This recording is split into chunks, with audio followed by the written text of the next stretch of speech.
The Earth is believed to have formed 4.6 billion years ago.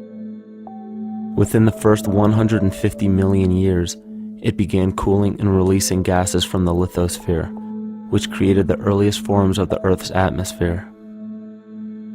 Prior to the creation of this atmosphere, the sun's ultraviolet radiation made for uninhabitable conditions.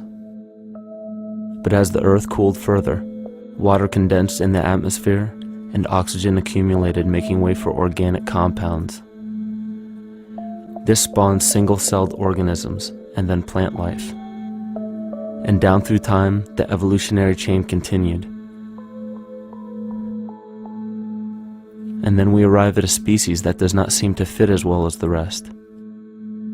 Homo sapiens' gestation period of 9 months mimics the 3.8 billion year evolution of all life on Earth. The human embryo repeats the evolution of all species. When the sperm and egg unite, this new creation is a single-celled organism. Within hours, this single cell divides and multiplies more rapidly than any other species. 4 weeks later, the embryo begins to develop gills mimicking aquatic life. A few weeks later, it develops lungs and a tail with reptilian appearance. From there, a mammal is recognizable, and then onto a primate form. It then sheds its laguna, which is the embryonic fur, and at last shows the characteristics of a human child. The human body is a community of approximately 50 trillion cells. Everything the body does, the cell does as well. Cells have respiratory and excretory systems. They feed, feel, think, and communicate with other cells. Trillions of cells make up a single organism called the human body, and billions of human bodies help make up the organism we call Earth. The Earth has more similarities with the human anatomy than you may think. Earth has its own electromagnetic generation, just like the human body. Research has found that a direct current of electricity flows through perineural cells found around every nerve in the body. These pathways are called energy meridians and have been used in the practice of acupuncture for at least 2,000 years. Dating even farther back is the notion of dragon paths or ley lines in which many megalithic structures and stone monuments were erected, marking the energy meridians of the Earth. These energy meridians are generated by the resonant frequencies of the Earth, called the Schumann waves. Each planetary body has its own resonant frequencies, and is determined by the circumference and diameter, as well as the speed of orbit and rotation. The Earth's resonant frequency starts at 7.83 Hz and ends with the 7th harmonic at 43.2 Hz, correlating with the 7 chakras. Ultimately, the greatest discovery of our Earth is its consciousness. A visible attribute of consciousness is an energetic field that governs the shaping of organisms. Morphogenesis is a scientific term to explain this very shaping of tissues, organs, and entire organisms. Consciousness is the creative force of the entire universe. It has been given many names such as God, Yahweh, Krishna, nature, the field, and divinity. The entire universe is in fact a single living, conscious organism with complete awareness of itself. The reason why it may seem difficult to comprehend this is because our understanding is typically limited by our language. When we hear the term conscious organism, we tend to anthropomorphize its definition. By giving it human qualities, we mistakenly look past what an organism truly is in the first place.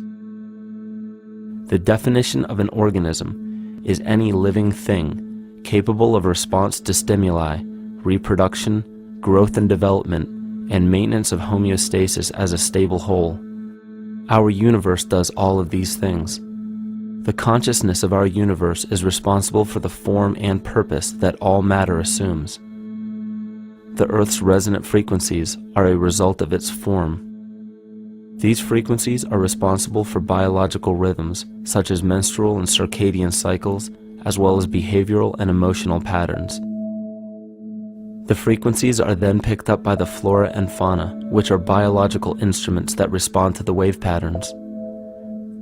The wave patterns resonate in the cranial structure of our head and converge in the center of our brain, which is where we find the pineal gland. The pineal gland is believed in many cultures to be the spiritual third eye responsible for intuition. Descartes called it the seat of the soul where mind and body meet. Each individual cell in our body receives an electromagnetic impulse from our central nervous system. They receive the very same impulse that was disseminated to every biological instrument from the earth. An explanation of our conscious universe has been attempted by religion, science, and philosophy. The neglect of biological nature from any organism causes illness. A divorce from nature, exile from Eden, confounding of tongues, they are all symptoms not of a biblical God or deity, but the true self. The greatest and only threat to ourselves is a loss of self, the death of our divinity.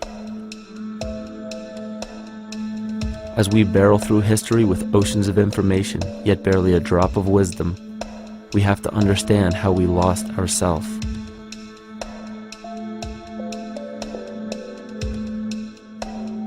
In sacred texts and ancient scriptures left by our ancestors, we find an incredible link between stories of creation, a great flood, the war of the gods, the Messiah dying for the sins of man, end-time prophecies, and similar characters. These correlations show up in myths from cultures that supposedly had no contact with one another due to distance in geography and time.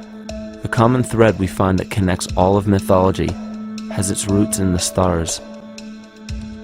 One of the most revealing accounts is the battle of the gods in heaven and the ensuing flood. In the Bible, Lucifer rivaled the Lord and was defeated and cast down to earth.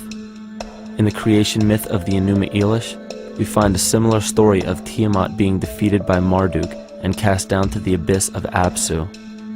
In chaos, Tiamat, the mother of them both, Apsu and Tiamat's waters were mingled together, meaning that the chaotic waters of Tiamat were somehow mixed with the sweet waters of Apsu. Apsu was the Sumero-Akkadian god of the abyss beneath the earth. Tiamat, also known as Lucifer, was known as a serpent or dragon and was defeated by Marduk. Marduk was the father of Nebo or Mercury, and Mercury is the same mythological character as the Zoroastrian Mithra, the Egyptian Hermes Anubis, and the Gnostic Hermes Christos. The most recent version of Mercury, however, is the Archangel Michael in the Bible, who defeated Lucifer and sent him to the abyss of the earth, or hell. This story is steeped in astrological significance in the Bible and in many other ancient scriptures. This leads to an event in history that is recorded by many researchers regarding the cosmic upheaval and historic deluge. William Commonus Beaumont states, "The flood immortalizes the collision of a fallen planet, later termed Satan, actually a cometary body with our Earth." Consider what this reveals. He postulates that a planet, later termed Satan, fell to the earth, creating the flood we see recorded in the Bible and other myths. Lucifer, or Tiamat, was a planet known to ancient cultures as the Glistening One, the dragon of chaotic salt waters.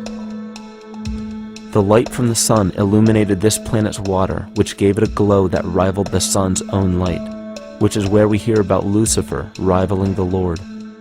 The Lord in this case being the sun, which sustains and gives warmth to the earth. The planet Tiamat, or Lucifer, was destroyed by a cataclysmic event that hurled the watery planet to the abyss of the earth. In the book of Enoch, it reveals, "And behold, a star fell from heaven, and when it fell to earth, I saw how the earth was swallowed up in a great abyss."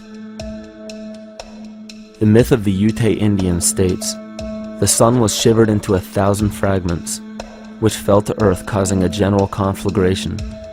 Then Tawats fled before the destruction he had wrought, and as he fled, the burning earth consumed his feet, legs, body, hands, and arms, until at last, swollen with heat, the eyes of the god burst and tears gushed forth in a flood which spread over the earth, extinguishing the fire." This myth resembles the translation of the Enuma Elish by Stephanie Daly in her book Myth from Mesopotamia, which explains that Tiamat's eyes became the source of the Tigris and Euphrates rivers. As written in the book of Revelations, "And there was a war in heaven. Michael and his angels fought against the dragon, and the dragon and his angels fought back.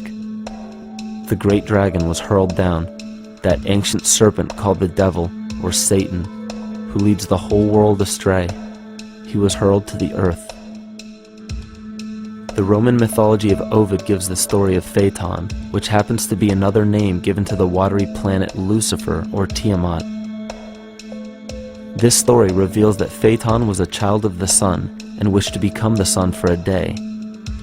Phaeton attempted this feat, and eventually Jove, who is also known as Marduk, destroyed Phaeton, sending him crashing to the earth in flames and put out by a tremendous flood of water from a river unseen before.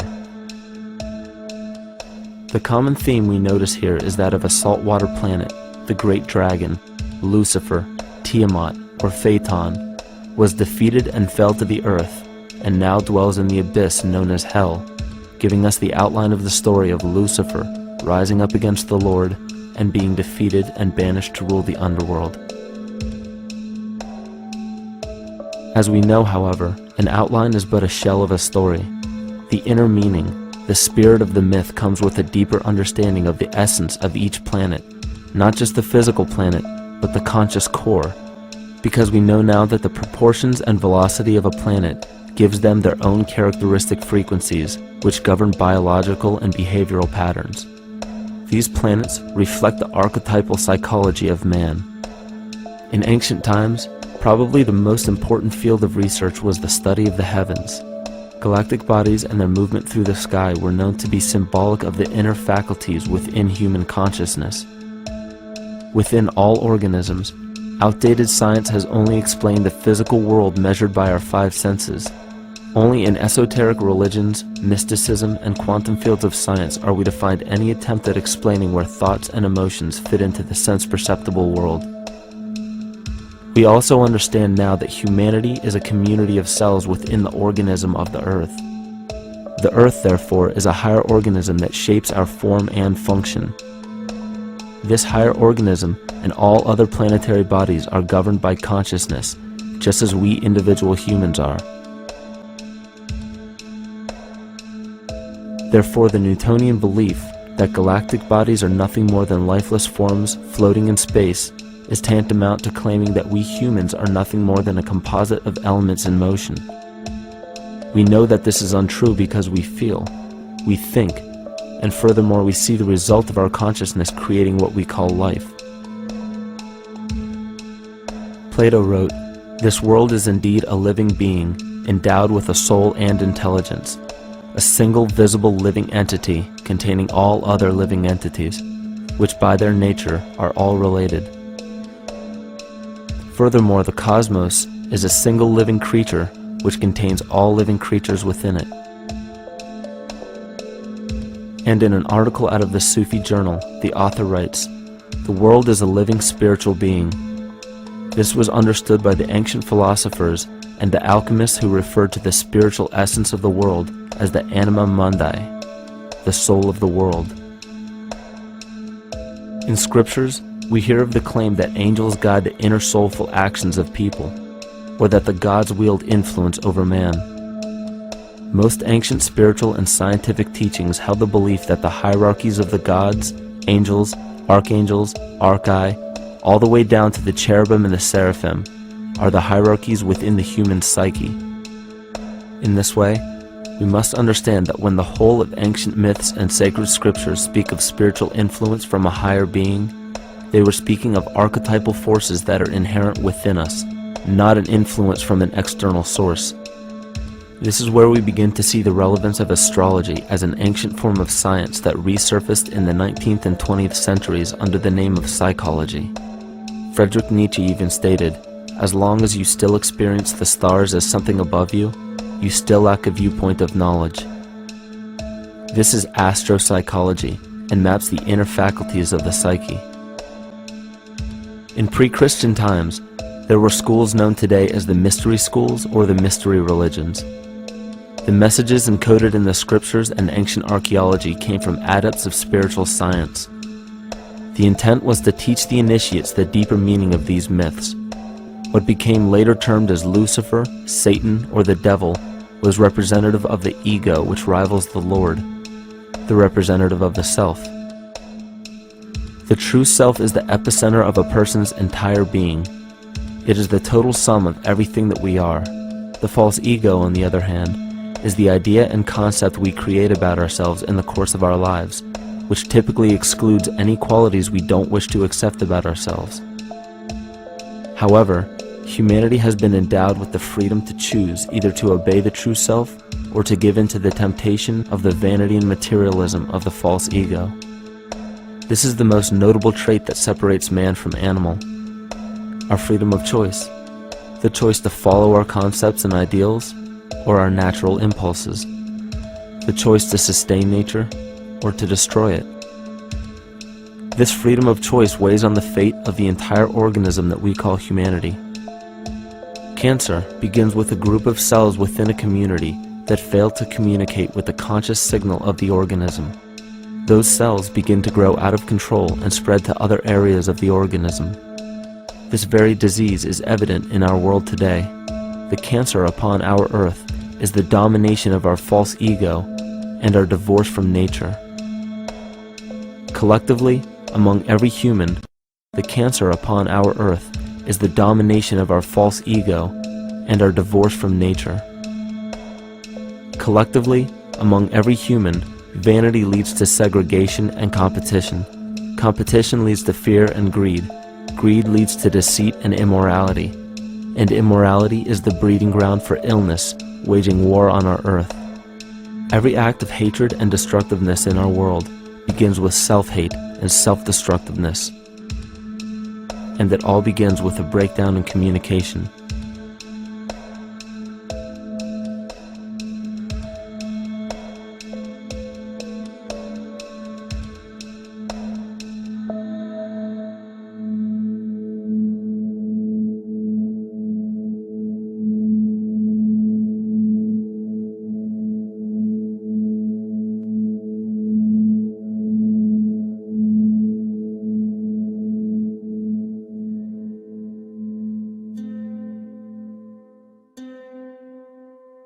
In nature, all that we perceive with our five senses is a result of two fundamental principles.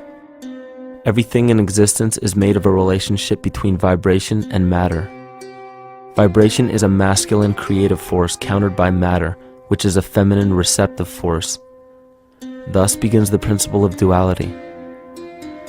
We see this duality in ancient myths and philosophies, yet only those philosophies and scriptures that were perverted and raped of the original meaning gave the impression that one polarity was good while the other was evil. The original sages, adepts, and shamans taught that both are necessary, and one would not exist without the other. These two important principles come together to form all things in the universe. This is Kymatica. Even language, logos, the communication of any and all things in nature, depends upon this principle. Pete Peterson, in his works Cymatics, The Science of the Future, stated that nature shows examples of Kymatica in everything. This phenomena is found to be one of the prime forces that moves biological evolution along its path.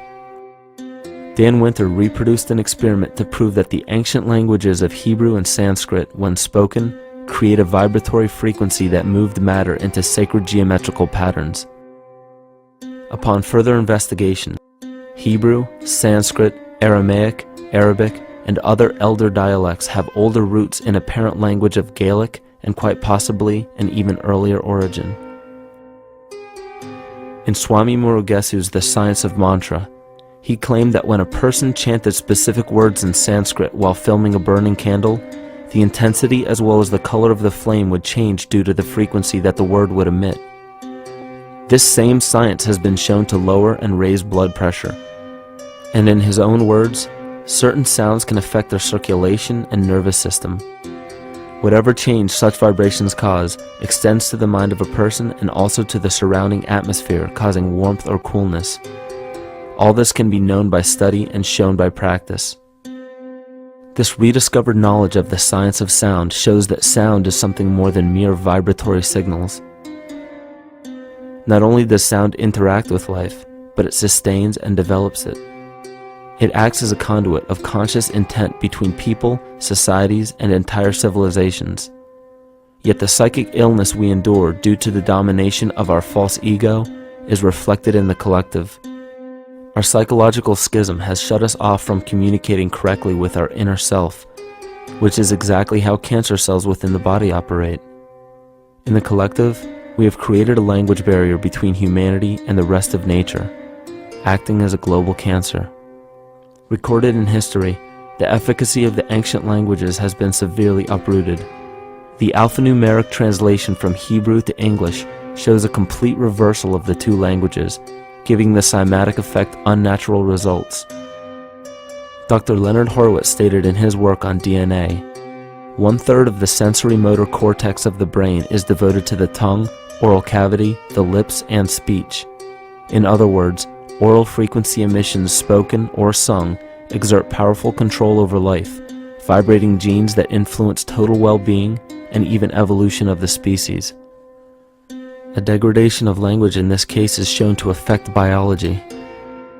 If something as basic and important as language can be degraded and devalued to such a degree, yet never questioned, what else might we be missing? Think of an aspect of your life that dictates the limits of your freedom. Government and law enforcement, insurance and pharmaceutical companies, taxes, building permits, driver's licenses, and more. There are hundreds if not thousands of stipulations, regulations, and boundaries on our freedom. And out of the ones that were just mentioned, how many have you researched to find out whether they apply to you or not? Let's look at the forms of law that we currently acquiesce to.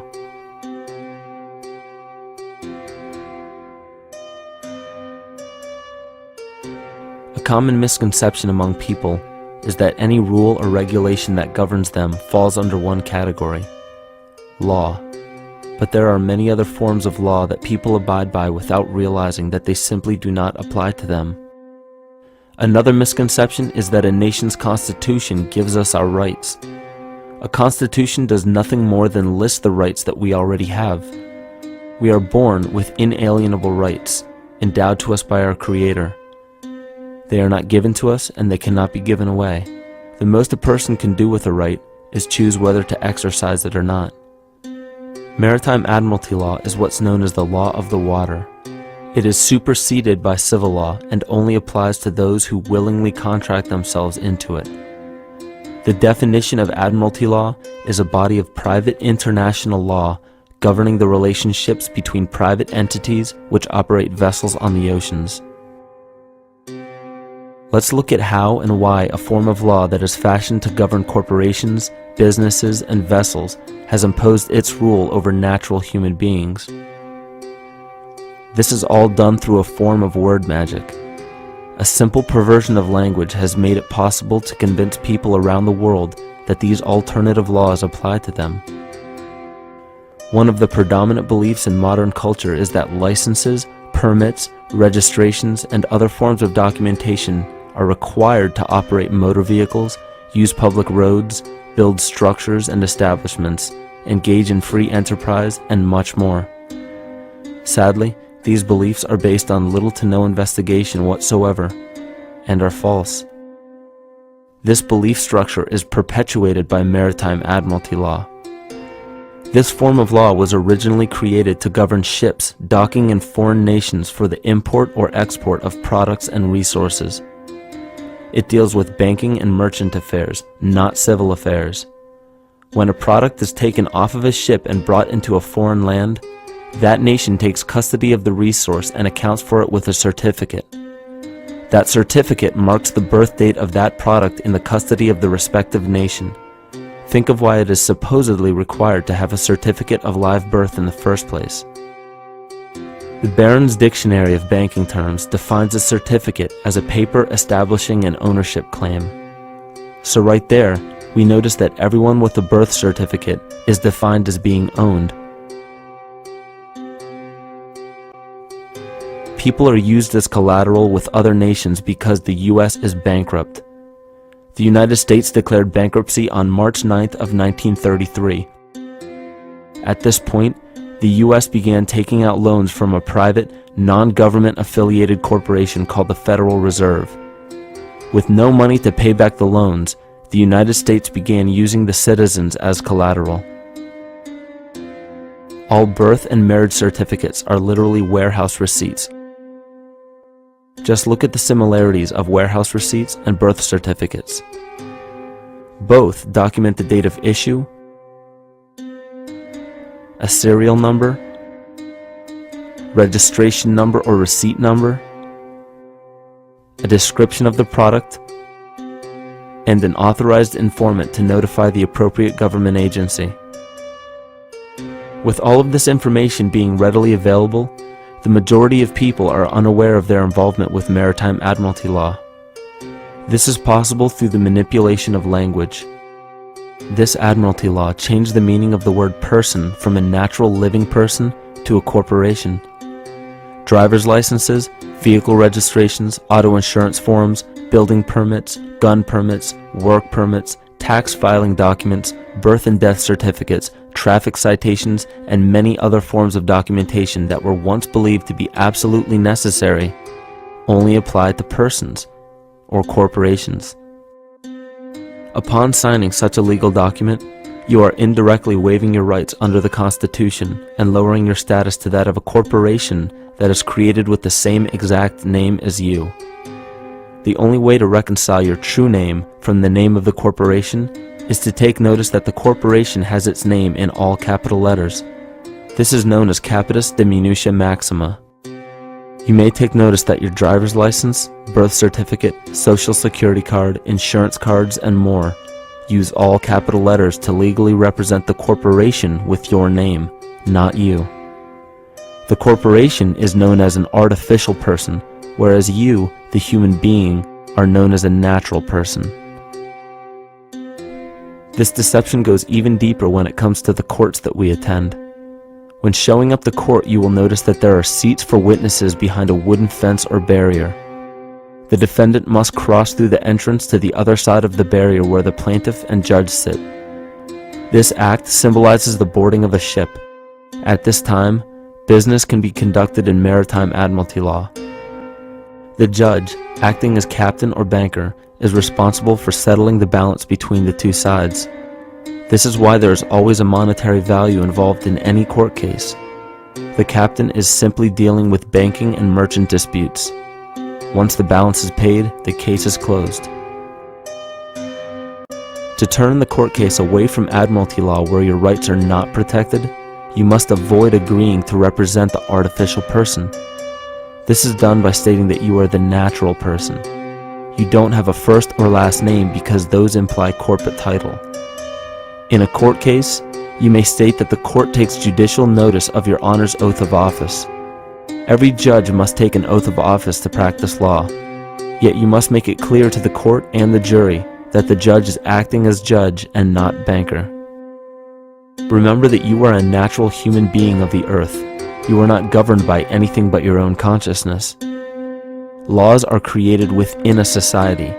The society that created the laws we see being enforced today is called the Law Society.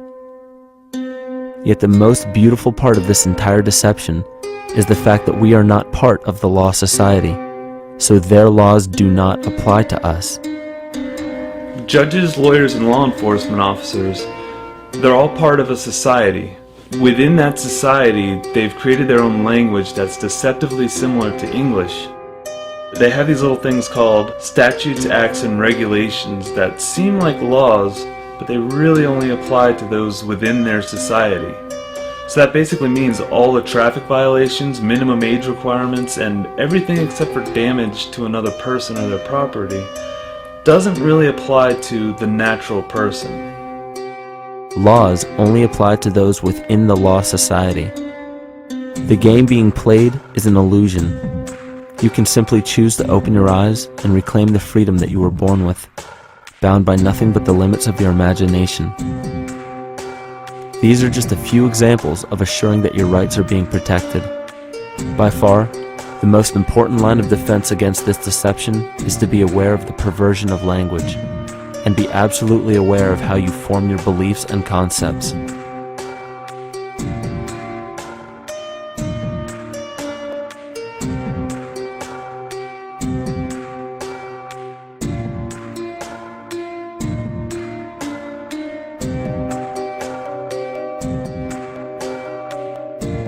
In all forms of the perversion of language, there is a mirror reflection of this in the microcosm of the psyche.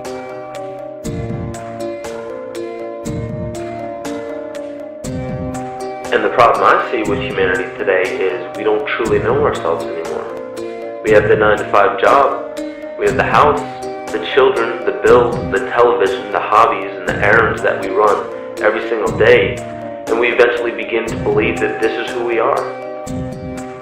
But who are we beneath the job title, beneath the status of mother or father, theist or atheist, Republican or Democrat, black or white, man or woman? Who are we?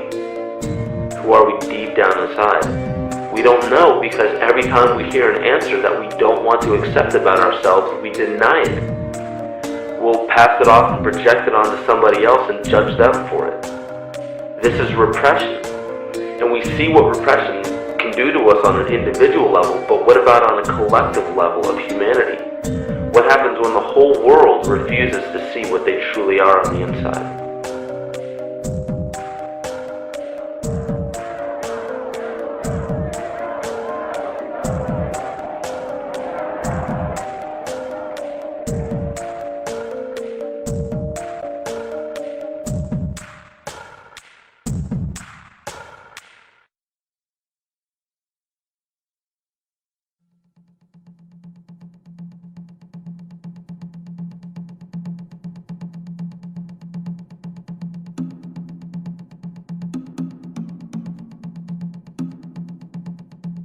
Carl Jung discovered that there is a collective unconscious connected to all humans, meaning that the whole of humanity shares a single mind with one another. This is evident in the world through accounts of shared mythology and symbols, the study of morphic fields, and with the science of kinesiology. This collectivity is a global example of the unconscious mind of the human body, in which trillions of cells share a similar signal. This parasite, called our false ego, requires a continuous flow of sustenance to survive. Food, fuel, and any other form of sustenance is energy. Human consciousness is an electromagnetic field of energy. When this potential energy is utilized, it then releases kinetic energy, which is used to perpetuate the false ego. This scenario occurs in the smallest parasitic organisms, all the way to a collective organism called humanity. A parasite will release chemicals that cause the host to crave the sustenance that the parasite needs to survive. As long as the host is unaware, it will keep feeding the parasite and starving itself. In a similar way, Wilhelm Reich stated that whole societies suffer from a psychosis caused by starving our organic biological impulses. He states that sexual suppression supports the power of the church, which has sunk very deep roots into the exploited masses by means of sexual anxiety and guilt. It engenders timidity towards authority and binds children to their parents. This results in adult subservience to state authority and to capitalistic exploitation. It paralyzes the intellectual critical powers of the oppressed masses because it consumes the greater part of biological energy. Finally, it paralyzes the resolute development of creative forces and renders impossible the achievement of all aspirations for human freedom. In this way, the prevailing economic system, in which single individuals can easily rule entire masses, becomes rooted in the psychic structures of the oppressed themselves. What Reich was showing in this powerful quote is that on a collective level, the suppression of a natural function, whether biological, spiritual, or emotional, will result in an abnormal reaction, a psychic disease. This illness or disease is reflected into the masses through a collective unconscious and acts as an epidemic. Humanity is plagued with an incapacity for freedom, meaning that people en masse lack the ability to govern themselves on a psychic level, and this manifests in the macrocosm as government and organized religious powers. thus opening the throne, our national and individual throne, to anyone and anything.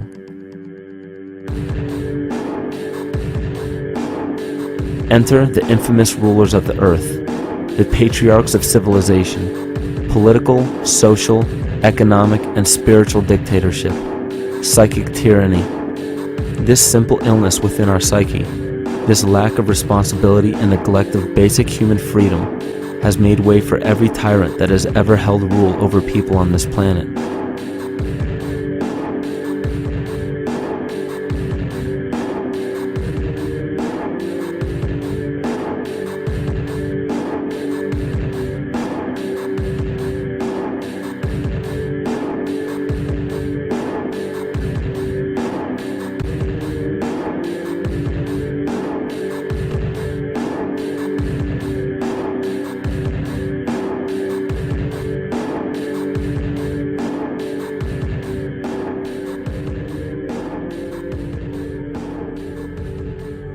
But these oppressive tyrants that are demonized by the masses are no different than us. In fact, they are one with us. In the book The Prophet by Khalil Gibran, he poetically states, "I say, as the holy and the righteous cannot rise beyond the highest which is in each of you, so the wicked and the weak cannot fall lower than the lowest which is in you also." Every one of us has the capability to commit the most horrifying sin or show the most beautiful compassion to our fellow man. This is the very definition of an illness within the psyche and soul of man.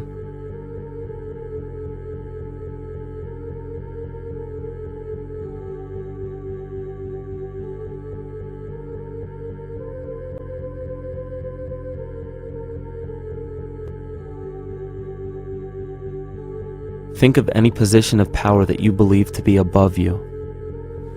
Royal families, government leaders, the United Nations, financial organizations, corporate monopolies, and media juggernauts. These are all facets of our false ego. They are the physical advent of our own sickness. They require our conscious participation, our conscious energy to survive. Because without our cooperation, without supplying them with the sustenance of complicity, they starve. Their very nature depends on our desire to be ruled, and a typical symptom of the illness among humanity today is our continuous denial of our illness. Repression. We consistently repress those qualities we choose not to accept about ourselves. This is why it is so difficult to see the false ego and its multiple manifestations for what they truly are.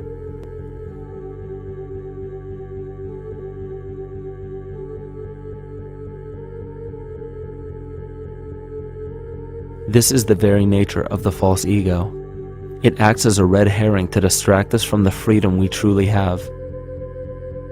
For this psychic parasite to survive, it must supply us with a chemical that will cause us to remain dependent upon it. In this case, the sustenance is our conscious energy.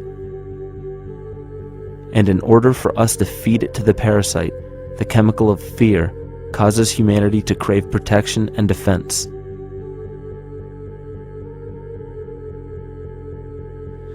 The functions of the body to survive can be broken down to two basic functions for any organism to survive.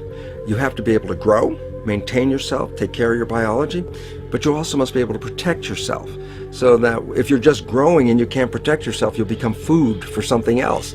So the survival involves a balance between growth and protection. Through the history of human civilization and through human evolution, we recognize that our nature is to be in a state of growth, and that our protection is only supposed to be used to, help us out of that threatening moment. You can't be in growth and in protection at the same time. So the significance is, when we see a need of protection, the stress hormones in the body shut off the blood vessels in our viscera or gut, which is the part of the body for growth. Well, the issue is, if you took the blood from the viscera and moved it out to the arms, then you left no blood in the viscera. That means no growth. But you're ready to fight. And when your fighting is finished, then the blood returns back to the viscera and you grow again. But in the world that we live in today, It's 24/7 fear.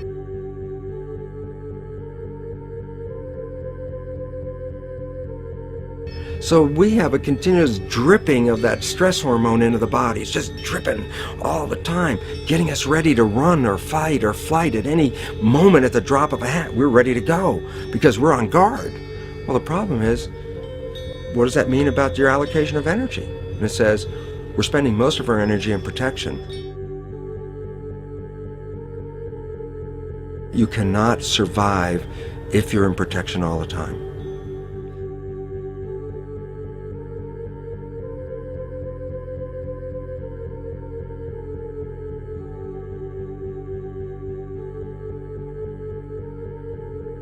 And if the parasite can control the nature of the fear, it can then create a fear among us that only it can defend us against. A recent physical manifestation of this comes from Zbigniew Brzezinski, former Secretary of State who also supported President Barack Obama. In his book, The Grand Chessboard, he states, as America becomes an increasingly multicultural society, it may find it more difficult to fashion a consensus of foreign policy issues, except in the circumstance of a truly massive and widely perceived direct external threat. Even the Reichsfuhrer of the Nazi Party, Hermann Göring, sums up this game of supply and demand perfectly when he stated, "The people can always be brought to the bidding of the leaders." That is easy. All you have to do is tell them they are being attacked and denounce the peacemakers for lack of patriotism and exposing the country to danger. It works the same in any country.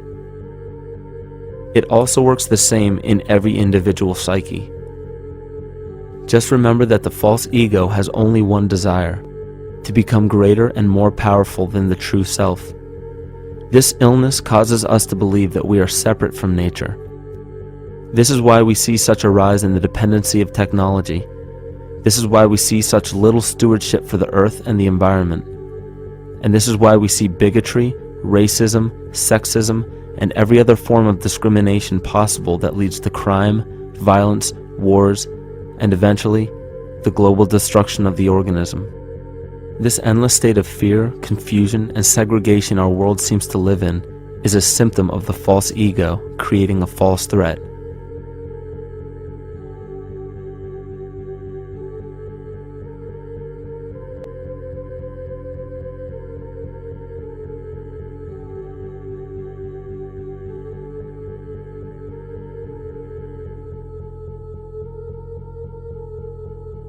Many of the United States presidents have blood relations with each other.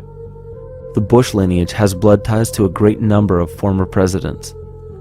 George Washington, Millard Fillmore, Franklin Pierce, Abraham Lincoln, Ulysses Grant, Rutherford Hayes, James Garfield, Grover Cleveland, Teddy Roosevelt, William Taft, Calvin Coolidge, Herbert Hoover, Franklin Roosevelt, Richard Nixon, and Gerald Ford. Michael Tessarion points out in his work that Bush is closely related to every European monarch on and off the throne, and has kinship with every member of Britain's royal family. Bush's family tree can be documented as far back as the early 15th century. He has a direct descent from Henry III and from Henry VIII's sister Mary Tudor. He is also descended from Charles II of England. And we also find that George W. Bush is a direct descendant of Godfrey the Bullion. Godfrey was the first king of Jerusalem after he recaptured it from the Saracens, which was the name for the Islamic faith during the Middle Ages.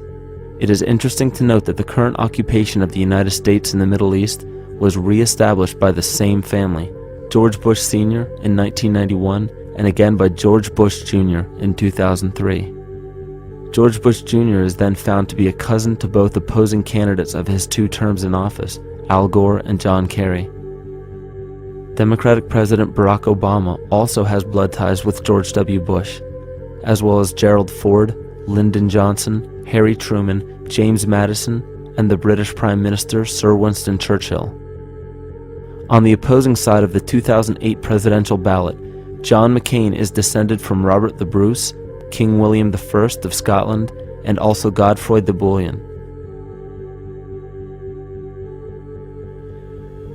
Probably one of the most interesting facets of the bloodline relations is the fact that The whole British royal family has descent from the Muslim prophet Muhammad through the Arab kings of Seville.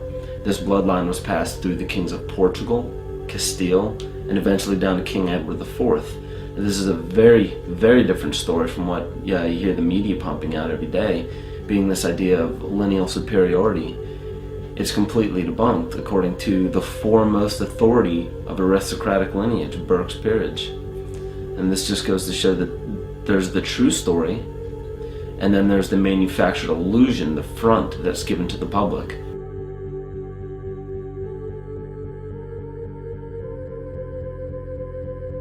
These blood ties go on and are documented thoroughly through literature such as Burke's Peerage and other comparable books. The point of all of this is that we find not just the same people, but the same intent within the people who have held high positions of monarchy, dynasty, aristocracy, and democracy in the past and present, and they are all related by a physical and symbolic link. This bloodline carries the symbol of our illness.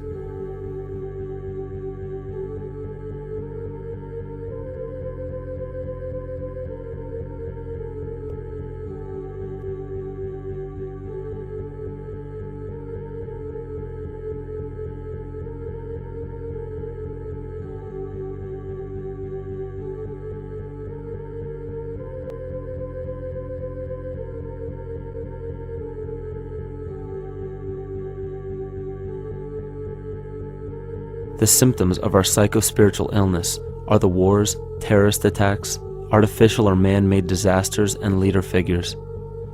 As long as the people remain oblivious to their inner drives and inner nature, they will always fail to recognize why these events take place and why these figures rise to such powerful positions. The reason why we have failed for thousands of years to conquer these archetypal rulers permanently is because for thousands of years we have been fighting the symptoms of an illness and not the root cause. For every corrupt government that falls at the hands of a revolutionary, oppressed people, 2 more will rise in its place every time. Because the root cause of a corrupt government does not exist in the individual leading that government. It exists within the psyche of every individual. Because an unaware host to a deadly parasite will do anything to avoid accepting his own incapacity for freedom.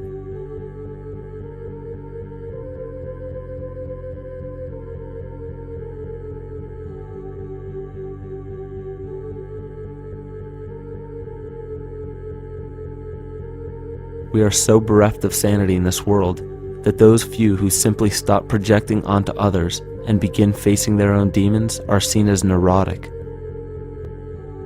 An article written in the 1950s states that studies showed that individuals who had been isolated from their familiar social and cultural environment became neurotic.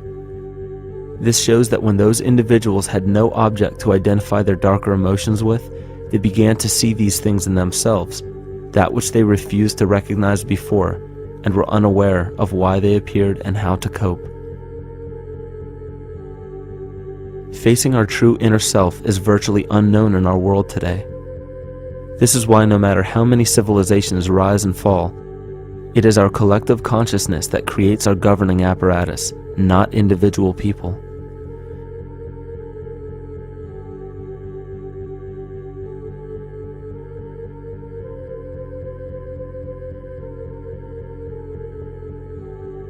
And after countless attempts, you would imagine that people would realize that a physical retaliation may not be the solution. Yet here we are, thousands of years later, with technology that can clone DNA, vehicles that can break the sound barrier and probe the depths of space, and science that can overcome almost any sickness. Yet we still fail to take notice to the importance of thoughts and consciousness. This is the very definition of insanity. And every single one of us is responsible for this psychic epidemic because we're killing the messenger and paying no attention to the message.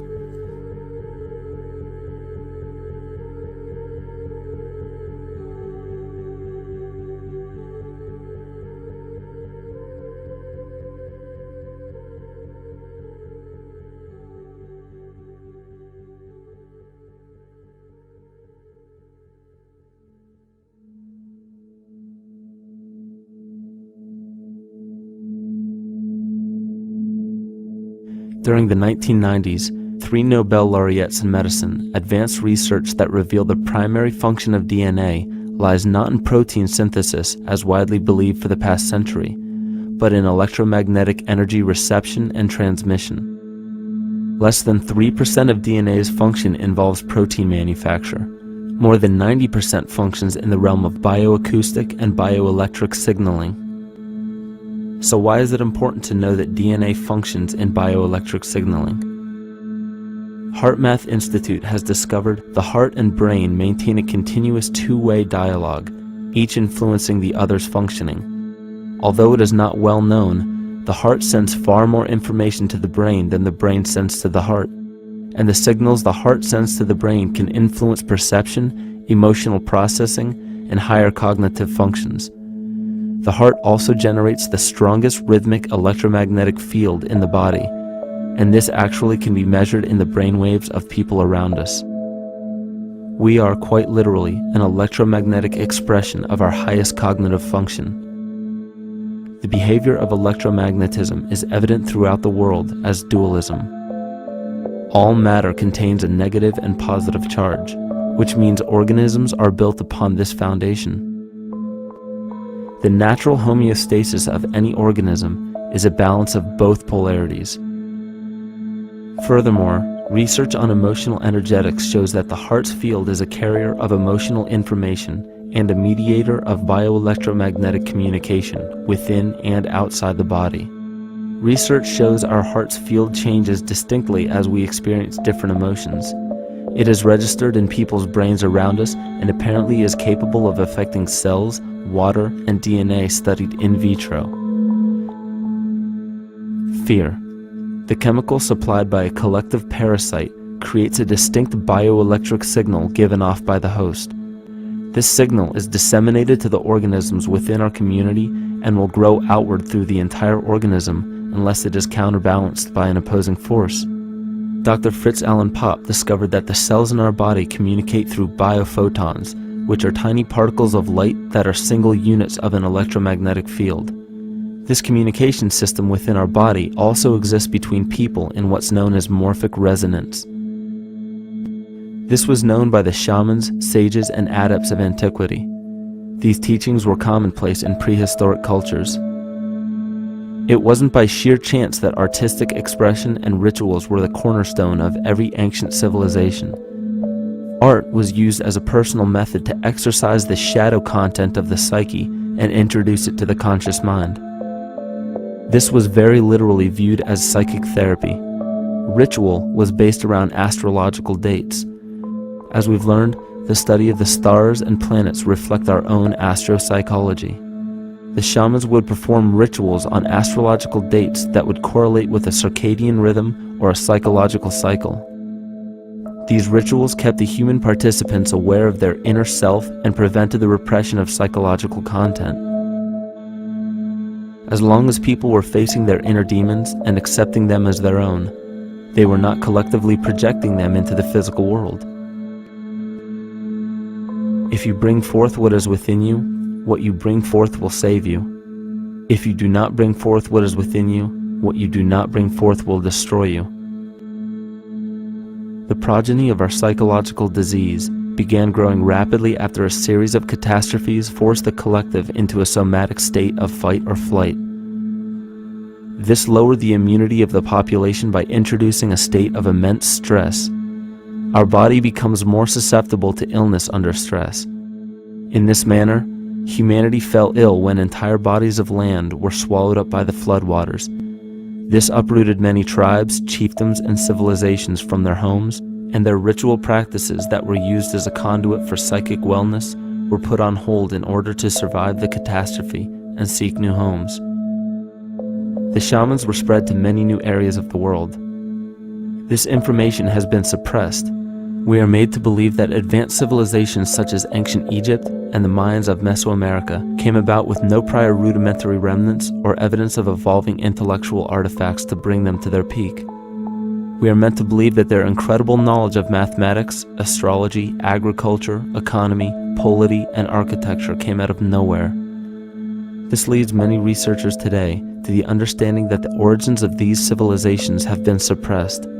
Not surprisingly, the force that has guided the suppression of this knowledge comes from the exact bloodline of the political and religious leaders stated previously. These are some of the notable book burnings and suppression of important texts in our history.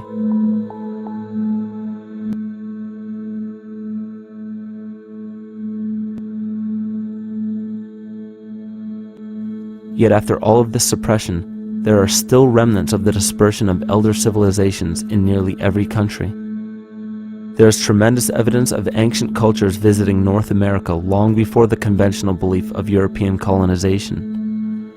Barry Fell states in his book America BC, there are ancient inscriptions now being reported from nearly all parts of the United States, Canada, and Latin America, written in various European and Mediterranean languages in alphabets that date from 2,500 years ago. William Commonus Beaumont wrote, "The Toltec and Maya civilizations never originated on American soil, but appeared there full-blown, with a well-defined art and system of hieroglyphic writing which possesses affinities with Egyptian. It is found that there are thousands of prehistoric sites across New England and several other northern states showing inscriptions, carvings, and mounds created by Druidic mariners as far back as 800 BC. To suppress this information further, it was not only imperative for the bloodline to burn the documented texts containing true historical information, but to wipe out the cultures that derived from these ancient shamans. The most devastating genocide ever endured was and still is the annihilation of shamanic tribes. We've lost our traditional roots and don't know about ritual. The dragon dances and the ghost dances of the Native American Indians, what do you think that was all about? All the shamans of the world, when they do their rituals, they're doing that. Their work, harmonically through dances, is to strengthen the immune system of the earth. But they've been all murdered. So that was why in the 17th century, exactly the same period I'm talking about, there was an all-out agenda that when you come across indigenous people, you annihilate them. Columbus was sent on his expedition along with agents of the crown to disrupt the lives of the natives and seize mineral resources. He visited every island in the Caribbean, depleting the gold and taking as many slaves of the native Taino tribe as possible. 5 million natives were murdered within 3 years, according to Leah Trabeck. Within 15 years, the Arawak tribe of 250,000 was completely wiped out. The population of the United States prior to European contact was greater than 12 million. 4 centuries later, the count was reduced by 95% to 237,000. From 1494 to 1508, over 3 million people had perished from war, slavery, and the mines. Who in future generations will believe this? I myself, writing this as a knowledgeable eyewitness, can hardly believe it. My eyes have seen these acts so foreign to human nature, and now I tremble as I write.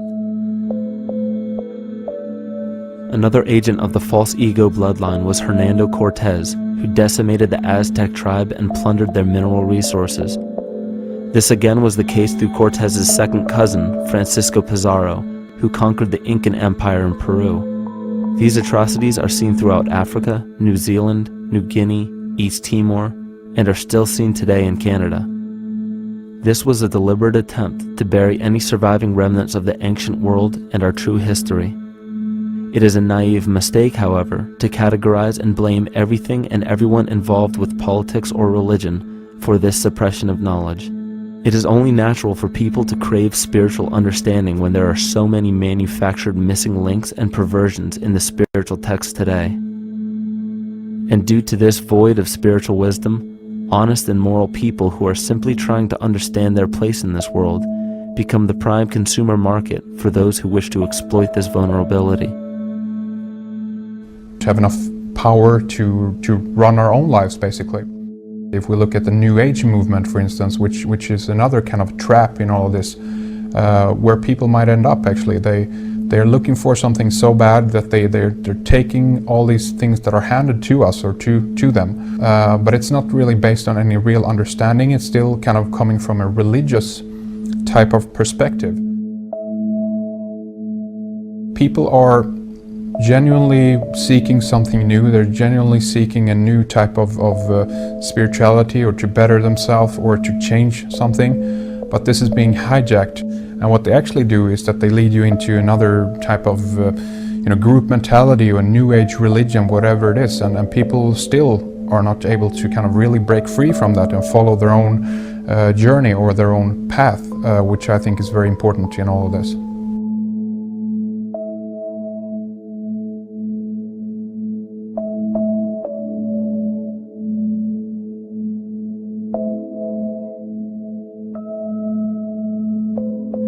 In the pre-Christian era, there were several cults of incredible power, most notably the stellar, solar, Saturnian, lunar, and mushroom cults. It is simple to see that worshippers of the lunar goddess comprised of the lunar cult. The worship of sun gods were indicative of the solar cults.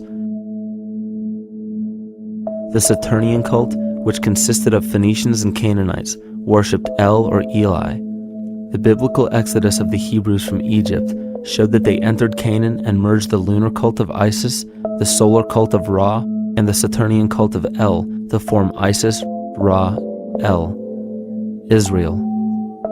The old Israelitish cult and mythology, the Yahweh worship, the patriarchal legends, the sojourn in Egypt, and so on, are rooted in the religion of the sacred fungus developed from the underlying fertility philosophy of the ancient Near East.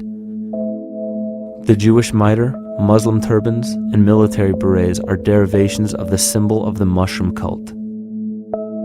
One of the first and most prominent, however, was the stellar cult, and a number of these ancient cults were created for shamanic purposes and earthly stewardship, yet some were taken over with different intentions.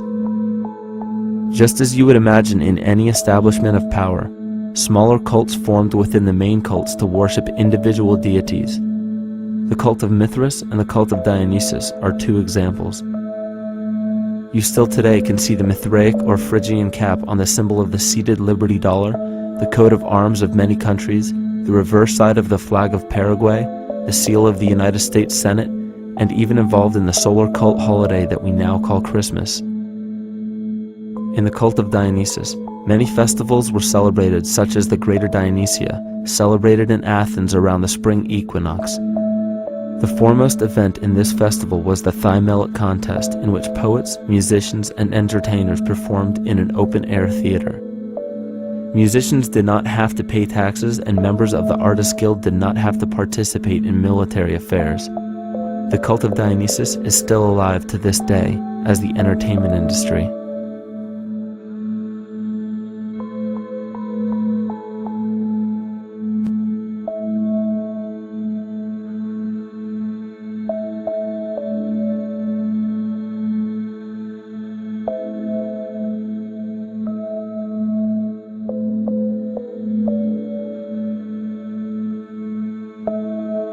These cults still exist in many important positions of power throughout the entire civilized world. Yet the most important function of these groups is to manufacture the consent and complicity of the people. The conscious mind is the creative mind. It's the one that has your personal identity into it. It does the real thinking. And then there's a subconscious mind. Well, there's no entity in it. The subconscious mind is the equivalent of a tape player. It records behaviors, and then at the push of a button plays a behavior. It's automatic. It's a very convenient thing, because then we don't have to relearn all the time. Once you know it, you can make a pattern. The problem is that the basic patterns of belief and behavior that are programmed in the subconscious mind came from our teachers, primarily our parents, our family, and our community. So most people don't even understand how easily we're influenced by our environment. Every person that we encounter, every single situation that we're faced with, every little word that's said on television may not seem too influential to our conscious minds, but your unconscious is designed specifically to let every environmental signal influence you without your awareness. So the question is, are we leading conscious or unconscious lives? And now neuroscience has told us in the unfolding of our lives, only 5% of our life is controlled by our conscious mind, and 95% of the time controlled by the subconscious with programs from other people that were installed in there. And the problem is, it means when those programs are playing, we don't see them. And the skeptics will sit there and say, consciousness, archetypes, astrology? No. We create things with our hands, not our minds. Archetypes aren't physical. They can't influence me.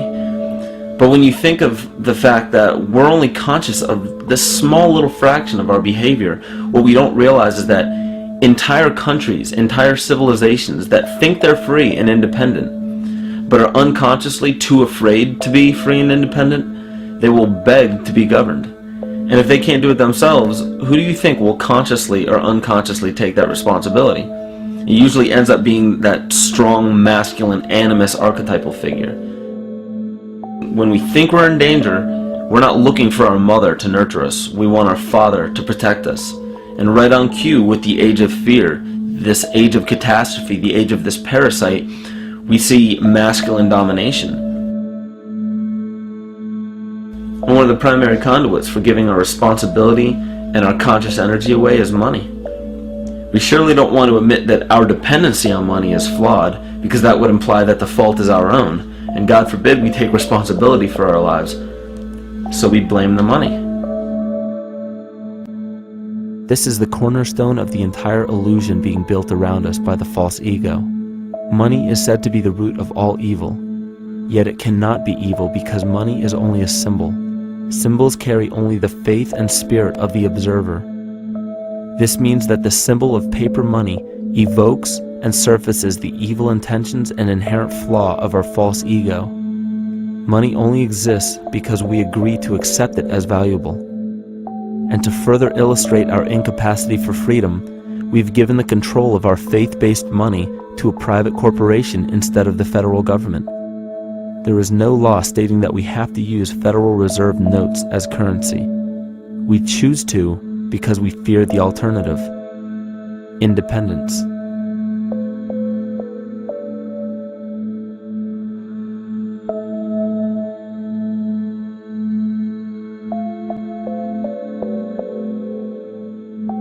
But it's not even really about money, it's about energy, because money is simply this material thing that allows billions of people to crave just one thing and put their energy into the same thing.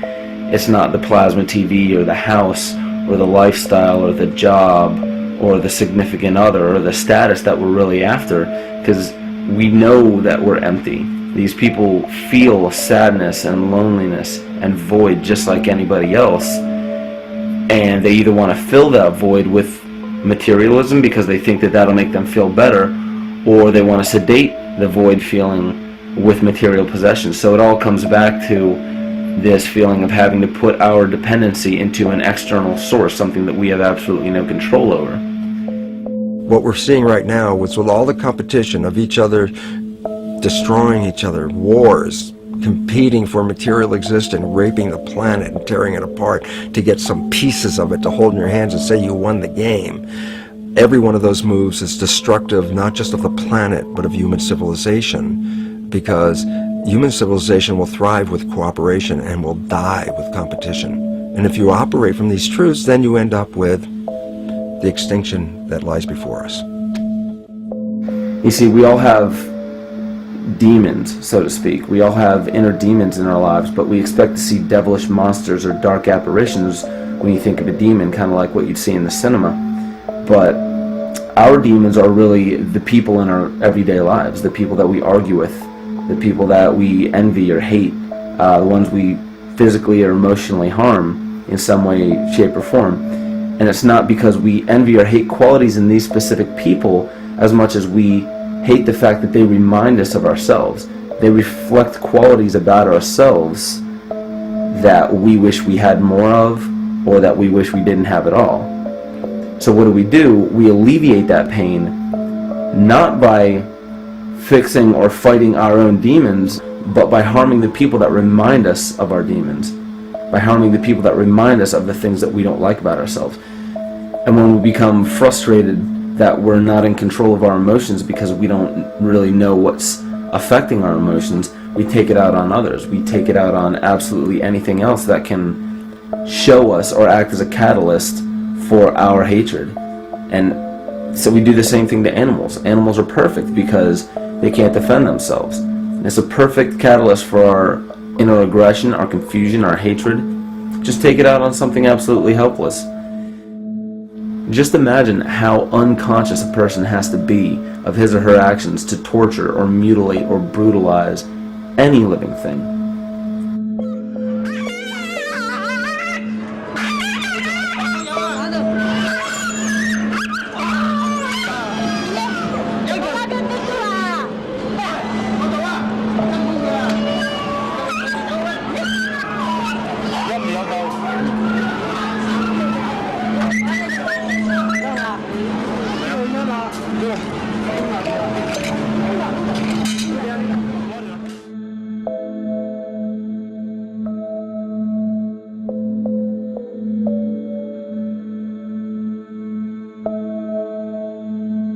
His goat's down, and he'll be here, and we can. Ouch! God, Ooh, bit ya. look at his tail. Is it common with the kids? Maybe. He's a big guy. That's a real. Think of the lack of compassion you must have towards life in general to be able to feel no semblance of sympathy towards entire populations, let alone just individuals or individual animals, entire populations of species that are bred specifically for the purpose of commodity. But I'll tell you what's even more dangerous is not so much the people carrying out this cruelty, because that's already been established. That form of hatred and cruelty has already been established and it's already known.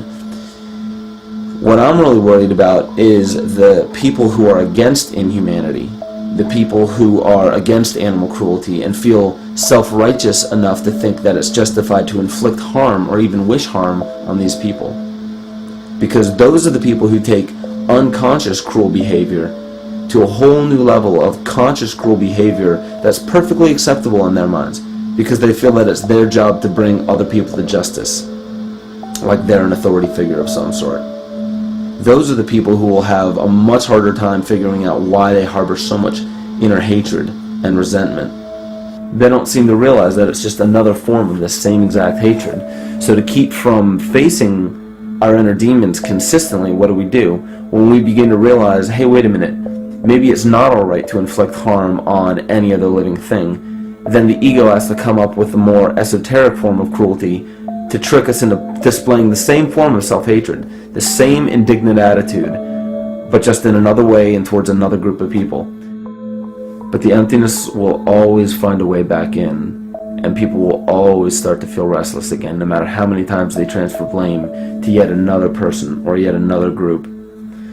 We need chaos in our lives. We crave destruction. We beg for catastrophe.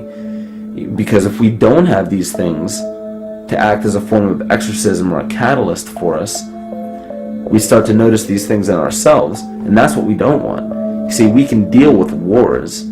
We can deal with terrorism, we can deal with stock market collapse and economic collapse. We can deal with these things. But once we start to notice this chaos within ourselves, that's what we're really afraid of. We'll take 1,000,000 September 11ths over one moment of true insight towards our self-hate.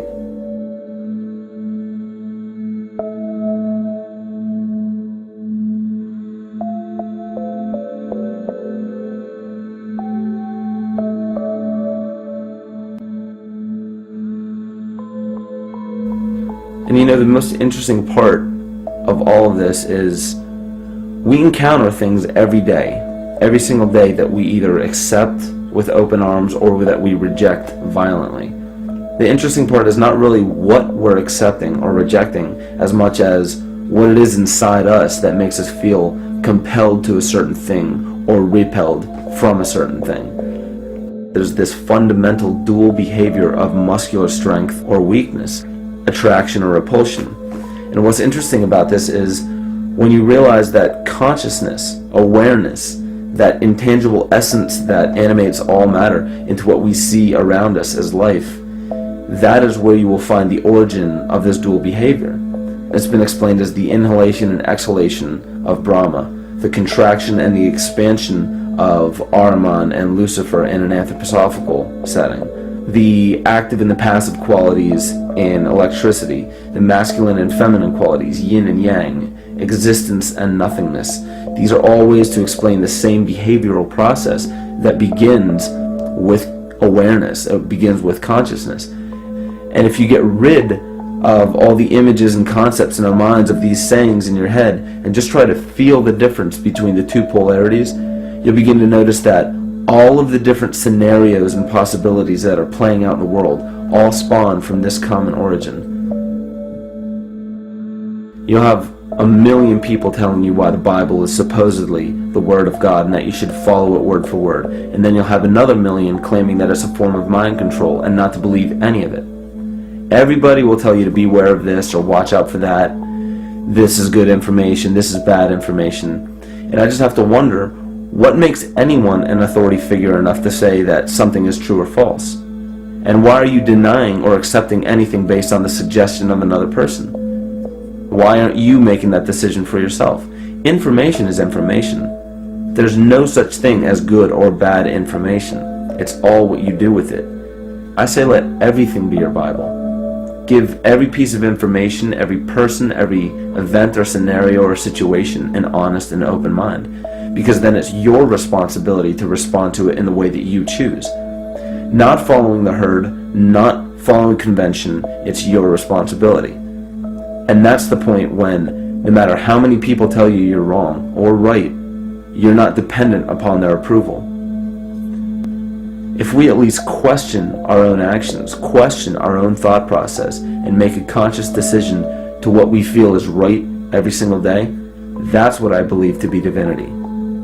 That's true shamanism. And that, to me, is what it really feels like to be alive.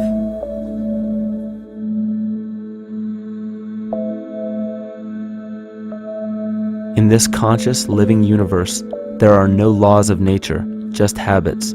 There is nothing external to the universe to enforce a law upon it. The illusion of a fixed law of nature is only the result of there being no need for that habit to be broken. When habits need to be broken to ensure the survival of the organism, we see this event in nature and call it evolution. The collective mind shapes our evolution. And a great example of this is the experiment done by John Cairns in 1988. His team put lactose-intolerant cells in an environment with only lactose for food. Under a law of nature, every one of these lactose-intolerant cells would have died. But surprisingly, they all survived. Every one of them understood the problem that they were facing and replaced the defective lactase enzyme with a functioning one to utilize lactose for food. If a cell has the ability to decide how and when to evolve because it's facing extinction, then anything can. The existing beliefs are that a human body is a biochemical machine controlled by genes, and therefore the behavior, emotions, and character of our biology, our health, our lives, are controlled by genes which we don't control. So this is what we taught people. You're a victim. Genes control your life. You didn't pick them. You can't change them. The genes you end up with program what's going to happen. My experiments on stem cells, which I started in 1967, I'd isolate one stem cell, put it in a petri dish, and then it would divide every 10 hours. So I took all the cells, split them up into 3 groups, and then just put them in 3 petri dishes. And then I changed the growth medium, the constituents of the environment, in each of the 3 dishes. In one dish, the cells form bone. The second dish, they form muscle. In a third dish, they form fat cells. What controlled the fate of a cell? And the first thing you have to say is, well, wait, they were all genetically identical when they were put in a dish. So obviously the genes didn't control it because they all had the same genes. What was different was the environment. And all of a sudden in my career, it said, oh my gosh, here I am teaching genes control life, and the cells are telling me genes respond to life. And since you can control the response, you can control your life. It's how you read the environment, how your mind perceives the environment. And if you understand this, then you could lead yourself to the most wonderful expression on this planet, to be fully alive and fully healthy, just how you respond to the world.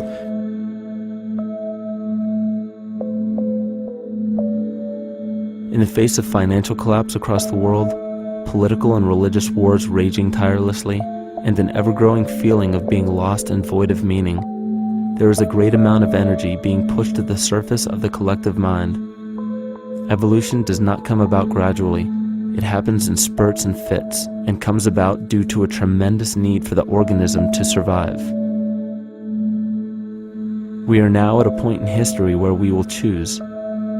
We will choose to become sovereign or remain dependent, to face our true self or continue fighting a ghost, to become well or allow this disease to grow, to live or to die. The choice is yours.